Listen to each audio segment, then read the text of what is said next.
Prise de parole de Monsieur Fabrice Lucchini. Monsieur Michel Bouquet,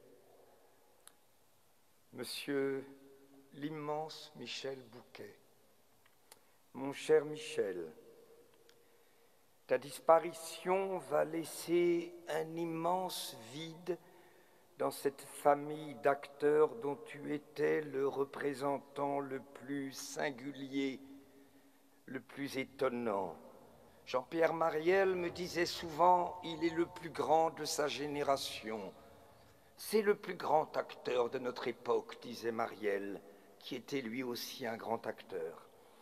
Un acteur, Michel Bouquet, pour qui le texte et la pensée de l'auteur étaient devenus son obsession, sa passion, sa foi, sa religion. Michel Bouquet, je peux dire que tu as été l'une des plus belles rencontres de mon existence de comédien. Mon témoignage n'a aucun intérêt, sauf pour dire que ma fascination pour toi a été immédiate. J'avais à peine 25 ans. J'ai eu la chance d'être ton fils dans un film maudit et superbe qui s'intitulait Vincent Milan dans un pré de Pierre Zucca, où tu jouais mon père, un père faussement aveugle.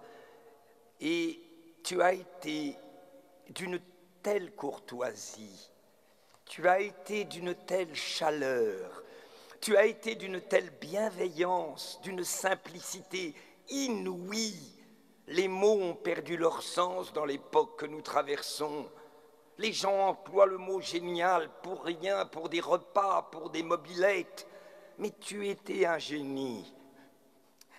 Ta chaleur humaine, ton intelligence. À la seconde où je t'ai écouté, c'était la première fois, j'étais un jeune acteur, je ne savais rien.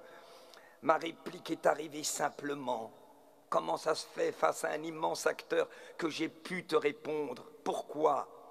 Parce que ta voix unique, parce que ta diction, parce que ton phrasé, parce que ton être si remarquable imposait une telle qualité de couleur vocale, une atmosphère qu'il suffisait de t'écouter et d'essayer de te répondre.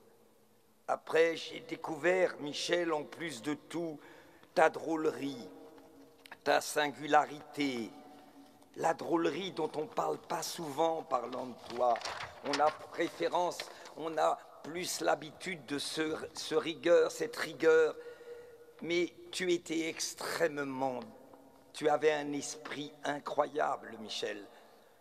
Plus tard, je t'ai accompagné modestement comme répétiteur dans un Samuel Beckett, où véritablement, et je le répète, le mot a un sens, tu as été un génial Pozzo.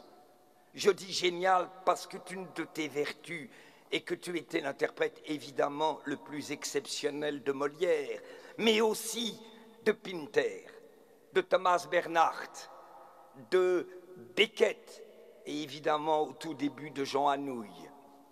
C'est dans ce répertoire singulier que tu excellais, particulièrement dans ce Beckett où tu jouais un Pozzo que personne n'avait jamais incarné comme toi. Ce Pozzo entrait dans la cour du Palais des Papes. Le Palais des Papes était bourré de spectateurs et de spectatrices. Toute ma vie, je me rappellerai, Juliette était là, Juliette Carré était là dans les spectateurs, évidemment. Tu es rentré dans cette cour du Palais des Papes en disant ces quelques mots. Je me présente, Pozzo. Je suis Pozzo. Mon nom ne vous dit rien? Je vous demande si mon nom ne vous dit rien. Et les 1500 personnes du Festival d'Avignon étaient sidérées. Elles étaient sidérées, elles ne se posaient aucune question. Parce que quand tu jouais, Michel, quand tu jouais, tu imposais quelque chose qui est de l'ordre, ce qui est très rare, de l'incontestable. Personne ne pouvait jouer à ta place. Personne ne pouvait te remplacer. Tu étais l'essence et l'unique. Ta vie, Michel, a été consacrée aux écrivains et aux auteurs de génie. Ton panthéon était organisé évidemment autour de Molière, mais il fallait aussi t'entendre parler de Thomas Bernhardt, t'entendre parler de Beckett, t'entendre parler de Ionesco, en réalité, t'entendre parler tout simplement. Aucun acteur m'a bouleversé quand tu te lançais avec cette voix unique sur des impressions, sur des analyses, ta voix somptueuse qu'on a entendue dans ta carrière extraordinaire de cinéma. J'ai eu la chance, Michel, avec mes camarades, d'avoir reçu de ta part une formule qui est comme une boussole dans ma vie. Tu m'as dit un jour, en sortant d'un spectacle, qu'il ne fallait jamais oublier que quels que soient les succès, quels que soient les échecs que nous traversions, que quand le public était là, nombreux, il ne venait jamais nous regarder jouer, mais il venait jouer avec nous. Oui, Michel, ces deux phrases qui ont l'air d'être si proches, ces deux phrases incarnent l'immense travail que tu as su faire pour comprendre qu'ils ne viennent pas nous regarder jouer, mais qu'ils viennent jouer avec nous. Ces deux phrases que nous essayons d'essayer de pratiquer après toi, modestement. Tu m'avais dit de Louis Jouvet que tu adorais avec Charles Dullin, parce que tu avais un sens génial des formules. Ton génie était dans les formules aussi. Tu m'avais dit de Jouvet, l'immense Jouvet, notre patron, le plus grand théoricien de notre métier. Tu m'avais dit, il est notre Dalai Lama. Il est notre Dalai Lama. Comme Jouvet, Michel, j'ai l'impression que tu es de cette même famille unique qui ont consacré leur vie au service de l'auteur. Comme Jouvet, tu avais l'ambition de comprendre ce métier incompréhensible de comédien. Comme Jouvet, tu avais l'ambition d'analyser ce métier inanalysable qui n'est fait que par approche instinctive, que par intuition. Parce que comme lui, Michel, tu avais cette obsession de la partition, tu avais cette obsession, je dirais, quasi janséniste, quasiment chrétienne, de la haine du moi. De la haine du moi qui veut s'assouvir dans le personnage et qui envahit le personnage de sa personnalité. C'est ça l'unique étonnante révélation, c'est que tu avais une personnalité immense et tu t'es battu toute ta vie pour disparaître. Et là encore, c'est un point commun avec Jouvet. Ton ambition était de disparaître pour que le personnage, pour que l'auteur se révèle. Tu n'avais qu'une obsession, restituer la pensée, restituer la sensation de l'auteur, restituer le mystère de l'auteur. Et puis tu étais d'une drôlerie irrésistible. Ce n'est pas un jour où on a envie d'être drôle, Michel, mais ce serait un portrait inaccompli de ne pas dire à quel point tu étais drôle, à quel point tu avais le génie des formules. J'ai été ébloui par tes phrases. Je ne vais pas raconter des anecdotes, j'en ai des milliers, mais ce n'est pas le moment. Mais un jour, à Montmartre, bien avant la loi anti-tabac, il y a eu un déjeuner pas loin de la place Clichy, dans cet hôtel qui s'appelle La Terrasse, en haut du pont Caulaincourt. Très gentiment, la dame qui s'occupait du restaurant nous a demandé « Vous voulez être dans la partie fumeur ou non fumeur ?» Et tu m'as regardé avec un sourire incroyable et tu m'as dit, elle me demande si nous voulons être en zone fumeur alors que Tchernobyl vient d'exploser. Et ça, c'est ton talent des formules. Tu m'as montré ce chemin de la drôlerie, de la fantaisie et de la rigueur. Et maintenant, je pense évidemment, que Michel Bouquet et son épouse, Juliette Carré, qui est là, à qui je pense aujourd'hui, Juliette, qui était l'objet d'amour de Michel, l'objet de vénération, l'objet de fascination. Elle était hissée à un niveau absolument immense qu'elle méritait. Vous avez été, Juliette et toi, Michel, à votre manière, avec vos personnalités, des disciples de cette phrase, de cet immense Jouvet qui disait qu'il n'était que, dans cette introduction aux comédiens désincarnés qui était ta Bible, il disait, en ouvrant le livre, que ce n'était qu'un document clinique d'un tempérament anxieux pour qui le théâtre n'est jamais éloigné de la fraternité.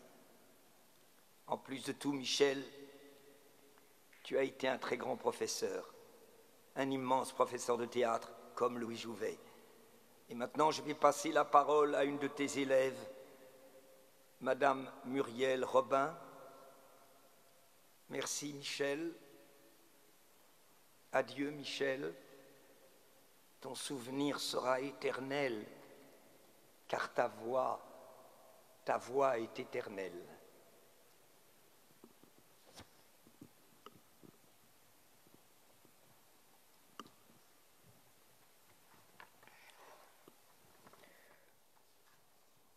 Monsieur Bouquet. Monsieur Bouquet, parce que je vous ai toujours appelé ainsi. Sans prénom, vous restiez le maître. Monsieur pour la noblesse et l'élégance. Monsieur Bouquet, savez-vous que je porte tout près du cœur une lettre que vous m'avez adressée il y a 40 ans, faisant référence à notre entrée commune au conservatoire 6 ans plus tôt, vous le professeur, moi l'élève, vous écriviez de votre plume légère et bleue: nous avions besoin de réconfort, chacun de notre côté. Je ne sais si vous l'avez trouvé du mien, moi en tout cas je l'ai trouvé du vôtre. Sachez qu'auprès de vous, je l'ai trouvé au centuple. Et plus encore qu'on ne peut rêver. Un regard, une écoute, une attention à l'autre, une vérité. Monsieur, vous m'avez ouvert les portes d'un si vaste monde, le théâtre. J'étais profane, vous étiez sacré. Avant de croiser votre chemin, je ne m'étais jamais tenu aussi près de pareille intelligence. 3 années passées dans votre atelier à désirer que quelques bribes de votre esprit m'éclaboussent. Je dis bien atelier, car vous étiez un artisan, un compagnon du devoir, posant et reposant 1000 fois son ouvrage sur l'établi, avec humilité et dans l'amour du travail. Un jardinier aussi. Ne disiez-vous pas avoir creusé, fouillé, bêché les textes du répertoire? J'aimais me tenir près de vous à regarder jaillir les fleurs éclatantes. Par vous et avec vous, j'ai découvert les mots, leur poids, leur puissance, leur finesse. Vous ne conceviez pas notre métier autrement que comme une révérence au texte. Un texte, on le sert sans se servir, disiez-vous. Vous défendiez l'idée d'un acteur-serviteur n'existant qu'en creux pour accueillir pleinement son rôle. L'humilité, rien que l'humilité, à votre image. Monsieur Bouquet, vous souvenez-vous de notre promenade sur le boulevard, tout près de chez vous? Nos bras étaient liés sans que nos peaux ne se touchent. J'avais 25 ans, je voulais tout arrêter. Vous m'avez rattrapé au vol avec une poignée de mots qui m'ont bouleversé. Je suis ton père de théâtre, mon plus bel acte de naissance, ma renaissance. Il y a 15 ans, le métier me tuait. Vous m'avez tensé. Tu n'as pas le droit, Muriel. Tu as le devoir de servir. Le père avait parlé. Le repère dans la nuit. Monsieur Bouquet, je vous le dis sans emphase,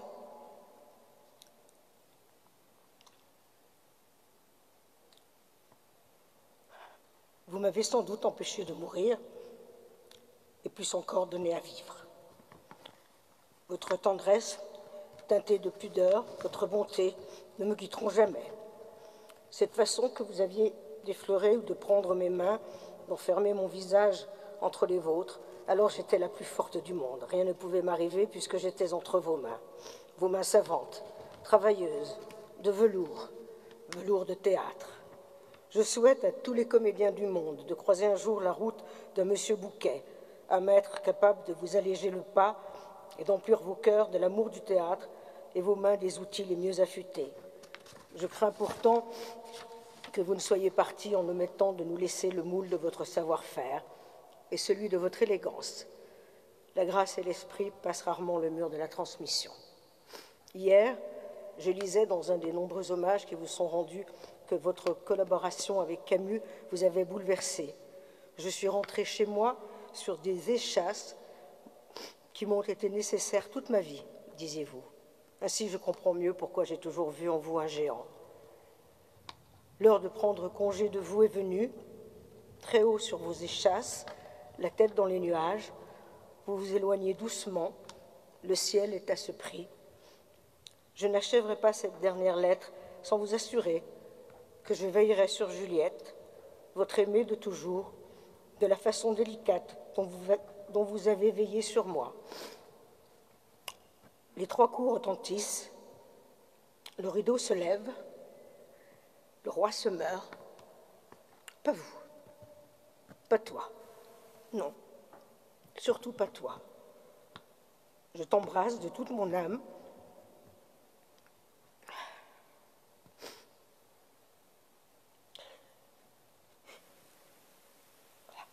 Excusez-moi. Avec ce tutoiement que j'ai enfin su te donner la dernière fois que nous nous sommes vus. Je vous aime. Je t'aime. Je sens votre bras s'arrimer au mien et nos peaux se frôlent.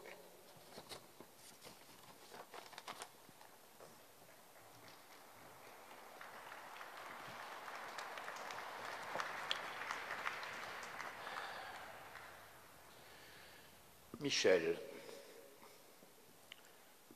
tu fais partie de ma vie depuis presque toujours. Alors je vais te tutoyer, moi aussi.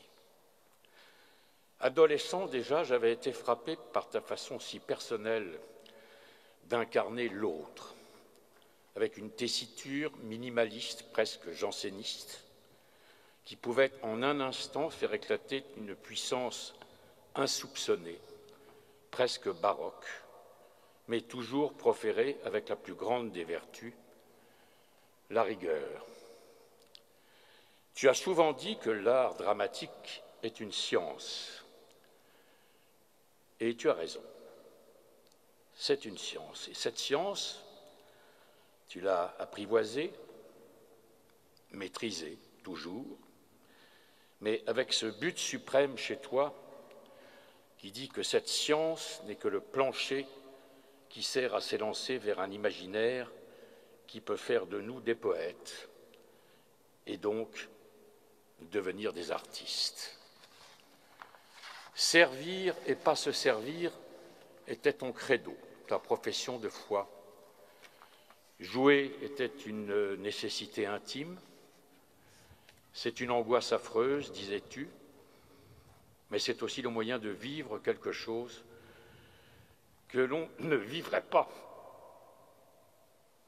autrement. Tu as toujours revendiqué la volonté de privilégier l'auteur et d'éviter de te servir de lui pour ta propre lumière. Et tu as réussi, au-delà de tout, à tenir ta parole. Mais fort heureusement, Michel, tu n'as pas réussi à te faire oublier tant tes incarnations sont immenses, inattendues, uniques. Ionesco, Molière, Camus, Anouilh et tant d'autres le savent, eux, qui te bénissent sûrement de les avoir si magnifiquement servis et éclairés.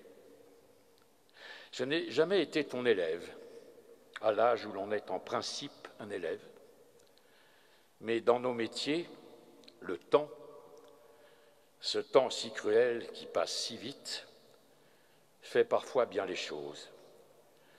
Alors je suis devenu ton élève parce que j'ai eu la chance, à plusieurs reprises, de devenir ton partenaire et d'avoir sous les yeux les coulisses de ton travail, de tes angoisses, de ton enfouissement dans le rôle à venir dont tu disais que tu le connaissais, mais que tu ignorais ce qu'il en adviendrait dans la minute suivante. C'est peut-être ça ton secret, savoir et oublier qu'on sait, pour que la vie imprévisible toujours, coule à cet instant dans tes veines. Cette partie de toi m'a indiqué à l'instant ce que serait ma vie, celle que j'ai choisie, mais celle que j'allais maintenant partager avec toi. Je n'avais jamais croisé auparavant un acteur si impressionnant et si fragile avant d'entrer en jeu, c'est-à-dire d'entrer en vie, ta vie.